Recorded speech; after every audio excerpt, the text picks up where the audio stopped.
فرماتے ہیں صحابہ نہ بات کر رہے تھے، اور بات یہ کر رہے تھے کہ یار لوگوں کو گناہوں سے کیسے روکا جائے، لوگوں کو گناہوں سے گفتگو صحابہ یہ کر رہے تھے۔ عبداللہ ابن عمر کہتے ہیں بیٹھے تھے اور یہ گفتگو کر رہے تھے کہ گناہوں سے پلاننگ جی ہوتی تھی، ان کی جو محفلیں ہوتی تھی نا بیٹھ کے، وہ خوش گپیاں نہیں ہوتی تھی، بلکہ وہ تبلیغ کی جد و جہد کی، لوگوں کو برائی سے منع کرنے کے لیے بیٹھتے تھے، اس پر منصوبہ بندی کرتے تھے، پلان کرتے تھے، آگے ترتیب دیتے تھے۔ گفتگو ہو رہی تھی تو اب آپس میں بات ہونے لگی کہ کون سا گناہ زیادہ برا ہے جس پر سب سے پہلے کام کیا جائے۔ تو دور ایک صحابی بیٹھے تھے، ان کا نام تھا عبداللہ ابن عمر، ایک عبداللہ بن عمر ہے اور ایک عبداللہ ابن عمر ہے۔ حضرت عبداللہ ابن عمر دور بیٹھے تھے، بڑے سمجھدار سیانے باریک بین آدمی تھے۔ تو حضرت عمر فاروق اپنے بیٹے سے کہنے لگے جا عبداللہ ابن عمر سے پوچھ کے آ کہ سب سے سخت گناہ کون سا ہے۔ توجہ ہے میرے بھائیوں، ادھر دیکھیے گا میری جانب، پوچھ کے آ کہ سخت گناہ کون سا ہے۔ عبداللہ بن عمر رضی اللہ تعالیٰ عنہ کی خدمت میں جب عبداللہ ابن عمر گئے تو جا کے کہنے لگے کہ صحابہ پوچھتے ہیں کہ آپ نے زیادہ وقت گزارا ہے نبی رحمت صلی اللہ علیہ وسلم کے پاس، تو بتلائیے برا گناہ کون سا ہے، سب سے سخت گناہ، تاکہ سب سے پہلے اس پر پابندی لگائی جائے، اس پر محنت کی جائے۔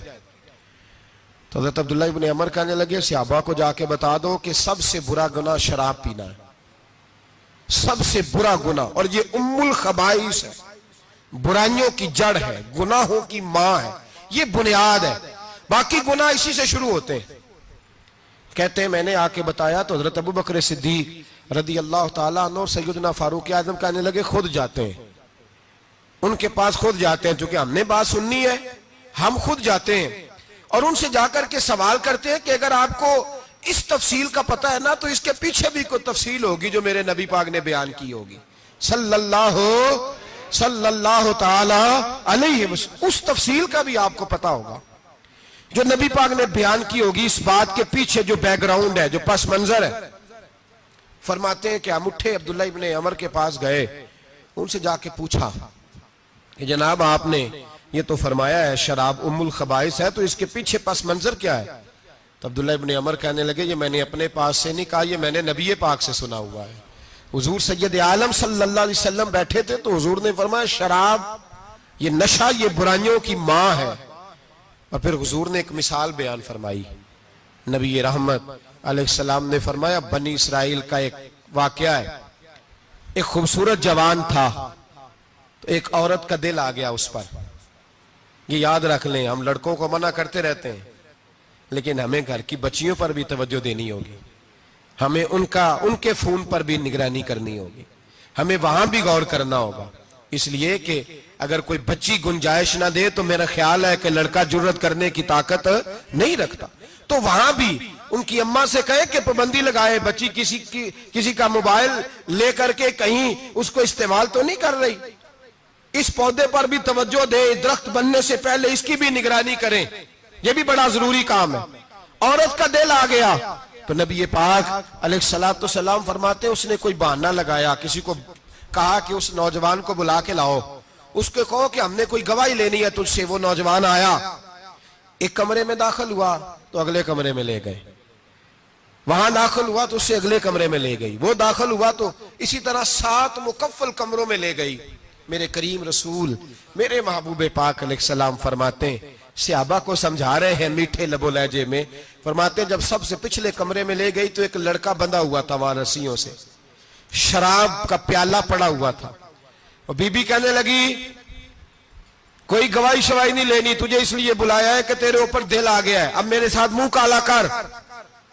تو وہ جوان کہنے لگا نہیں، میں نے اپنے نفس کو پاک رکھا ہوا ہے، میری نظر بھی پاک ہے، دل بھی پاک ہے، اور اس کی برکت یہ ہے کہ رب نے میری روح کو بھی پاک رکھا ہوا ہے، تو میں یہ حرکت نہیں کر سکتا۔ پاک لوگ پلید کاموں کی جانب توجہ نہیں کرتے، میں یہ حرکت نہیں کر سکتا۔ اقبال نے اپنے بیٹے کو دعا دی تھی، اس نے کہا تھا حیا باقی نہیں ہے زمانے کی آنکھ میں، خدا کرے کہ رہے تیری جوانی بے داغ، خدا کرے کہ رہے تیری جوانی بے داغ۔ کہا میرے ساتھ منہ کالا کر، اس نے کہا میں نہیں کرتا۔ کہنے لگی چل پھر اس کو قتل کر، اس کو میں نے باندھا ہوا۔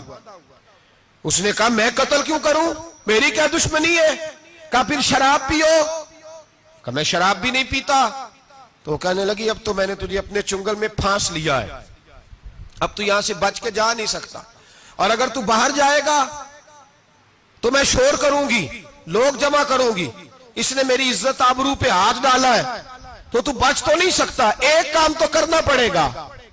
محبوب فرماتے ہیں اس نوجوان نے سوچا کہ زنا بھی بہت بڑا جرم ہے، قتل بھی بہت بڑا گناہ ہے، چلو اب مجبوری ہے تو شراب پی لیتا ہوں۔ لیکن وہ سمجھا نہ کہ شراب تو بنیاد ہے۔ اس نے ایک پیالہ جو پیا، کہنے لگا ایک اور دے دو، دوسرا پیا تو کہنے لگا ایک اور دے دو، اب 3 پیالے 3 بوتلیں شراب جو پی چکا تو خماری چڑھ گئی۔ اب اس عورت کے قریب جانے لگا کہ میں تیرے ساتھ زنا کروں گا۔ اس نے کہا جب تک میں قریب نہیں آنے دوں گی جب تک تو اسے قتل نہ کرے۔ اس نے اسے قتل بھی کیا، زنا بھی کیا۔ تو محبوب فرمانے لگے یہ قتل اور زنا جو ہوا ہے تو یہ شراب کی وجہ سے ہوا ہے، گویا شراب وہ جرم ہے جو قتل بھی کرائے گی، جو زنا بھی کرائے گی۔ اور اگر آپ نشئی کو دیکھیں، اگر آپ شرابی کو دیکھیں تو کیا وہ ڈکیتیاں نہیں کرتا پھرتا؟ وہ چوریاں نہیں کرتا؟ وہ اپنی ہی ماں کا زیور نہیں بیچ آتا؟ وہ اپنی ہی بہن کا پڑا ہوا جہیز نہیں بیچ آتا؟ وہ اپنے ہی گھر میں ڈاکے نہیں ڈالتا؟ وہ اللہ کے گھر مسجد میں آ کر کے چوری نہیں کرتا؟